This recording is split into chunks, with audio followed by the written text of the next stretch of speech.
Tonight, in a small American town, I'm the sleepless man who answers a late call from my closest friend. By dawn, we lace old boots and aim for a ridge. What we climb isn't only a trail, it's fear, memory, and the gentle, patient love I finally dare to claim today. If this gentle first-person story comforts you, please like, subscribe, comment, and share. Ring the bell and stay connected today. I live on a quiet street where crickets still do most of the night's talking and porch lights come on like small promises. Most nights I put on my CPAP mask and let the soft hum steady my breathing like a lighthouse. Some nights, though, I sit on the swing for a while and count my breaths under the maple tree. I'm not fighting sleep.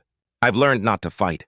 I'm just easing my way toward it, like a person stepping into a warm lake 1 inch at a time.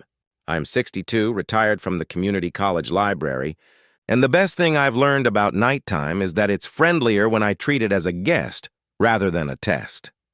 That night, my phone buzzed on the little table where the mask rested like a folded seashell. I didn't jump. I liked that it rang, that it was for me, that it might be him. I let it buzz once more, the way you do when the world gets sweet. Then I answered. It was Ray. It's often Ray. He didn't have to say much. He said he was driving through before dawn and wanted to catch the sunrise at the old fire tower, out near Cedar Glade. He said the ranger told him. The view was a quiet miracle, and I could hear the smile in his voice when he repeated those words. He asked me to come along. We'll go slow, he promised, and I trusted him because going slow together is how we do most things. He said he'd bring coffee. I said I'd make egg sandwiches. He said I should try to get some sleep. I said that if the moon would stop chatting me up, I'd do my best. We made a plan. 5 a.m., my driveway, old boots, light jackets, and the kind of patience you pack like water. After we hung up, I looked at the mask and felt gratitude in my bones. That little machine has saved me from a kind of night that felt like standing alone in a long hallway while all the doors stayed shut. The first week with it, I wanted to hand it back, like shoes that pinch. The second week, I cried when I woke up after 6 steady hours because I had forgotten what good rest felt like. Now we're companions. I fit the straps and the seal, press the button, and let the sound of its steady breath remind me that bodies are brave and they are trying, even when I feel I'm not. I slept. The alarm stirred me at 4. Mornings, even early ones, are kinder than people remember. The kitchen felt like a neighbor opening the door before you knock. I fried eggs in a well-seasoned pan and laid slices of cheddar over the top until they went lazy. I toasted bread, dabbed on mustard, because me and mustard, we've been through things, and wrapped the sandwiches in foil like little gifts. I poured coffee into a stainless thermos and wrote a note to myself on a sticky, turn off stove. I turned off the stove, then smiled at my own caution. Tying boots at the bottom step remains one of life's small joys, like the click of a good pen or the first sip of iced tea on a hot day. I know my boots. They know me. They have listened to my knees complain and refused to take sides.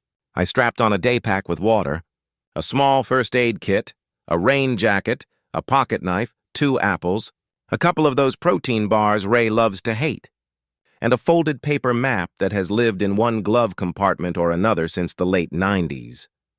The world outside was still deep blue. The porch boards were cool under my socks. A bird tried out one note and then decided to wait. Ray's headlights eased into my driveway a few minutes before 5. He stepped out of that old blue truck like all the miles between us had shrugged and sat down. He's 61, tall, rangy, silver at the temples, and he carries ease like other people carry keys. It's just always with him.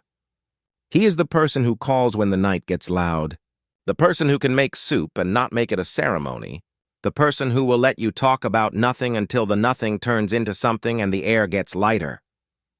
We didn't make a big fuss about saying hello. We've been friends for decades, the long kind of friends who have stored each other's spare keys and secrets.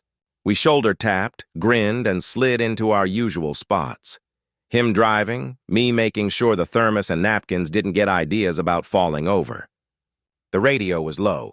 A morning host announced the weather and then, with genuine sincerity, wished us all a safe day. Bless that person. The coffee was too sweet and a little bossy, exactly how I like it, and I thanked Ray like he'd delivered news from the front. He asked about my sleep. I said the machine and I were on good terms. He said he was proud of me. I told him my knees were writing sonnets about the arrival of supportive insoles. He laughed the way he does, soft and a little sideways, as if his laughter has learned the art of listening.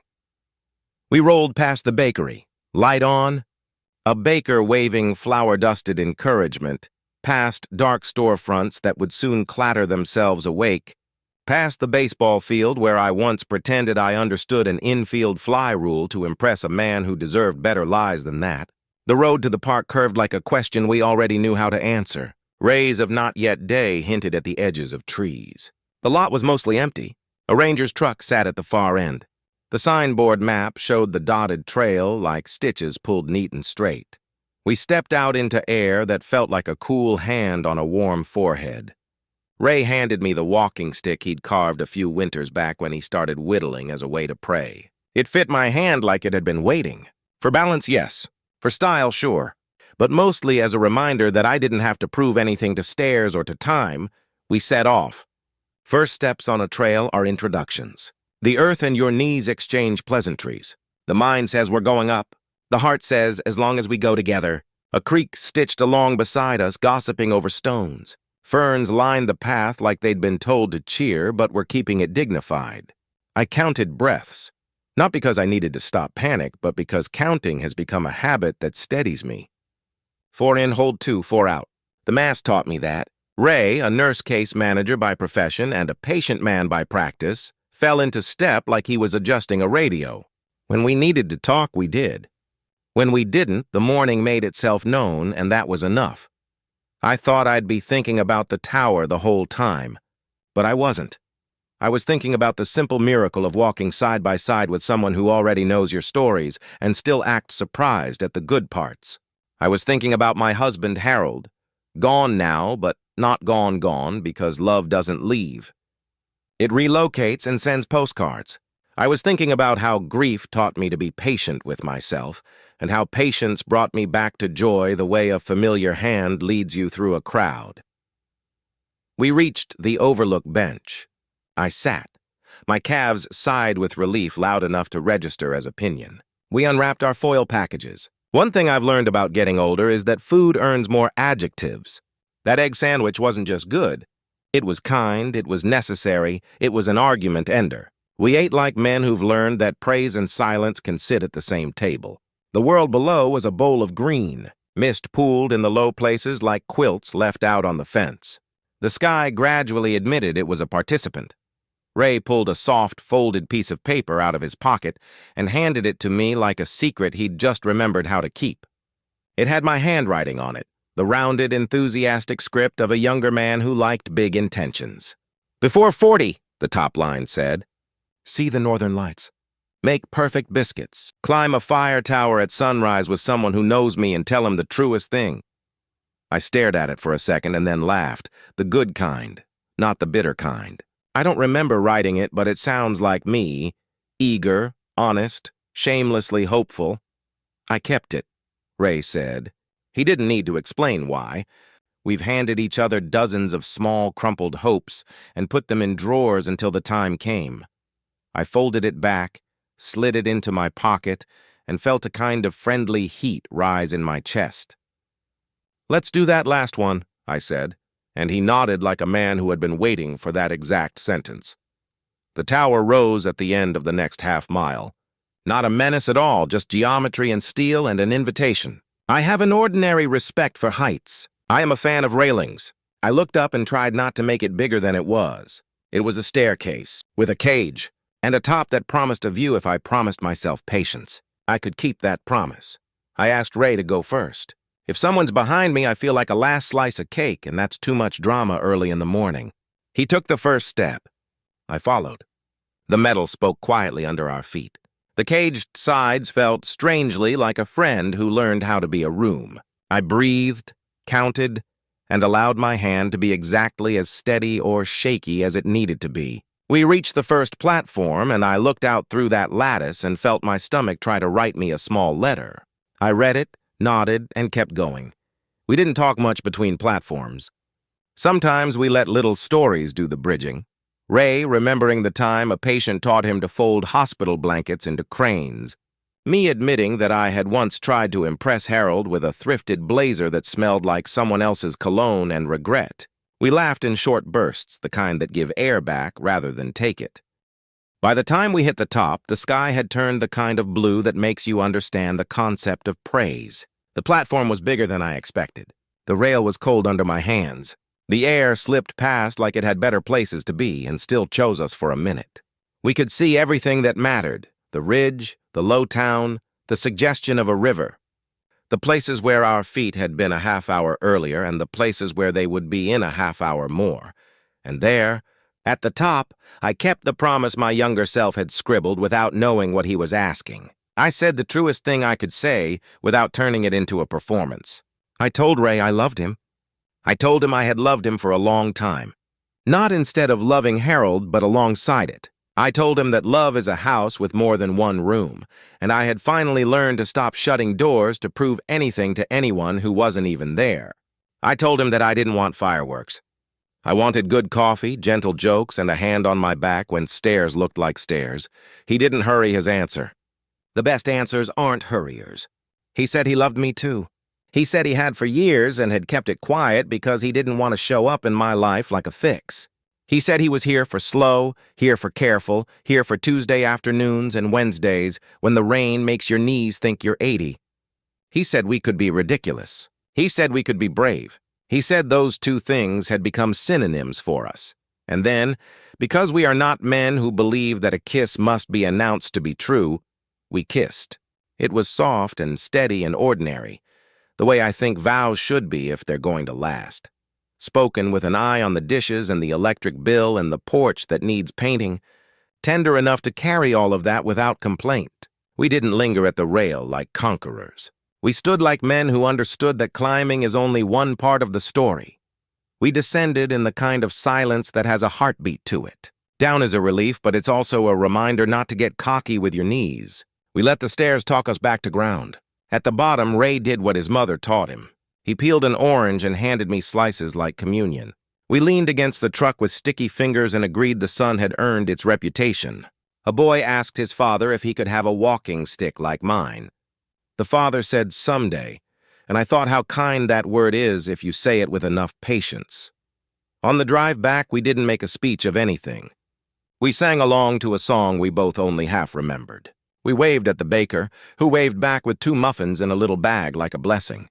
We passed the baseball field, and I told Ray the truth about the infield fly rule lie. He slapped the steering wheel and laughed so hard the truck's suspension filed a complaint. It felt good to be ridiculous. At my house, we carried in nothing but ourselves. On the porch, I set the CPAP machine on the table because there's no point trying to hide what keeps you alive. I told Ray it was part of the deal, not the medical part, but the life part. He said he loved that machine and planned to send it a thank you card. He said he would learn the hisses and hums and not treat them like an intrusion. He said, "Thank you for letting me stay," without making a big deal of the word stay. I sat on the swing and we let it complain once and then settle in. There's a special sort of peace in eating a muffin on a porch with someone who has already seen you, lose your place in a recipe, and let you laugh about it. The crumbs fell like excuses we didn't need. He rubbed circles into my left knee without thinking, and I leaned my head against his shoulder without apologizing.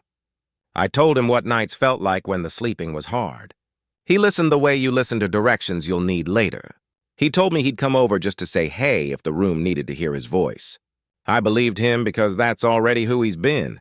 We made biscuits that afternoon with no expectation of perfection. They were tentative and wonderful. We ate them with honey and called them a victory. The radio murmured a ball game somewhere down the dial. I have no idea who won, and it still felt like we did. My sister arrived unannounced with potato salad and the audacity to rearrange my utensil drawer and the kindness to leave it better than she found it. She hugged Ray like she was confirming information she had already suspected. She didn't make us say anything out loud, which was its own kind of blessing. He stayed the night. We didn't turn the evening into a ceremony. We brushed our teeth like men careful with their gums. I put on the mask and let the machine breathe with me. He stretched out behind me and placed a hand on my back, palm gentle, not a demand, a presence. I slept. I slept the way you do when the house has agreed to hold you. I woke with the softest kind of morning light, and an idea that my life had not ended with loss. It had bent towards something I hadn't been ready to name. We started a routine without calling it one. We took Tuesday walks and named ourselves the Tuesday Gentlemen because if you can call yourself gentlemen, you absolutely should. We sat on every third bench and said one true nice thing about something we could see, the exact color of a truck, the way a dog allows itself to be entirely itself, the sound of a neighbor laughing from a porch you can't see. We learned to cook in each other's kitchens without stepping on toes. He brought oranges when I forgot how to ask for help. I kept spare batteries for his flashlight. We watched a teenage boy practice free throws and we cheered quietly when he got his rhythm. We watched the postman walk with a limp and promised ourselves we'd salt the sidewalk for him next winter. We did climb again, of course. You don't go to a place like that once and then never say hello to it again. Each time I trusted my breath a little more. I trusted my body, and I trusted the part of my mind that had finally stopped making me sit up in bed to count imaginary disasters. I brought the list in my pocket. It softened further and somehow grew more reliable with every read. I found that telling the truest thing becomes easier with practice. I told him one morning on the second platform that I was scared he'd get tired of the machine's noise or the grocery lists, or the way grief still came into the room sometimes with the confidence of a cat. He told me the truth. He is not scared of machines or lists or cats. He is scared of leaving things unsaid. So we said them. My house began to look like two people lived there without a single announcement about it. There were his socks on my dryer and my spices in his cabinet, and a screwdriver that migrated from one toolbox to the other and back again, like a bird that couldn't decide.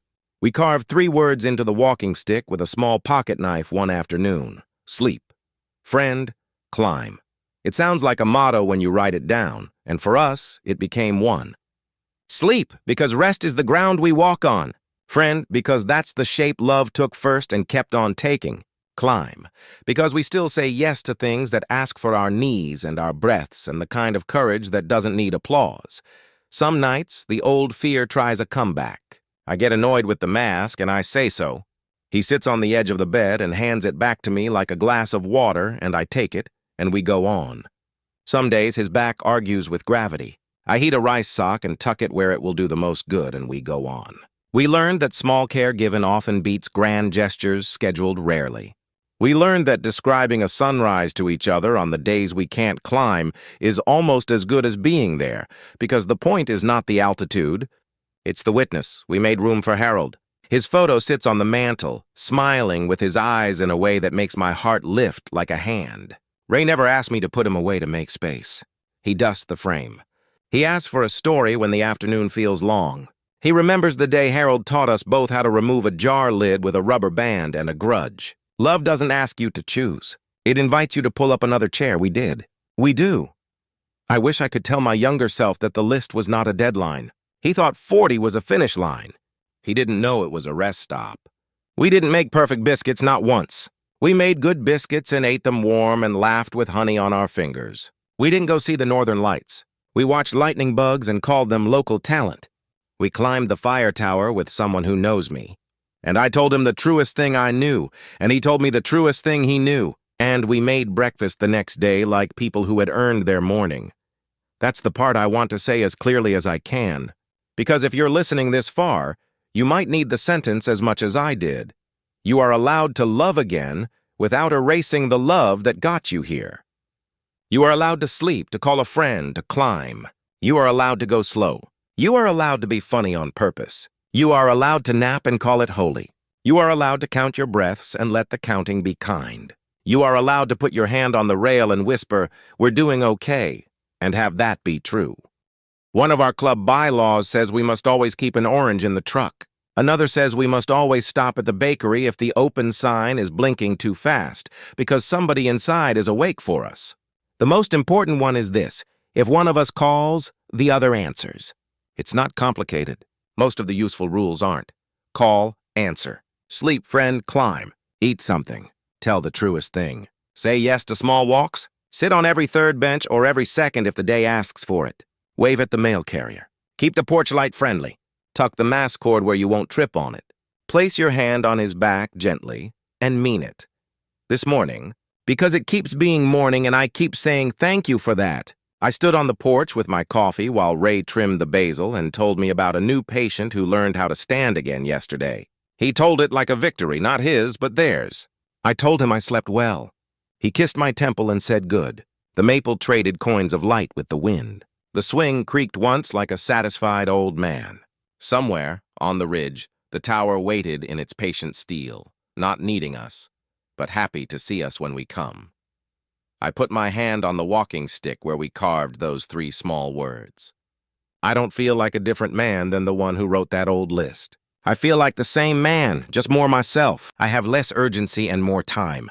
I have aches I listen to and joys that are louder than they used to be. I have a friend who is also my love, and we are building a life out of Tuesdays and oranges, and yes, I have a machine that hums beside me at night like a faithful old engine, and I have a hand on my back that tells me I'm safe. I have a trail that always begins again a few steps from a parking lot, which is exactly how Grace behaves, if you ask me.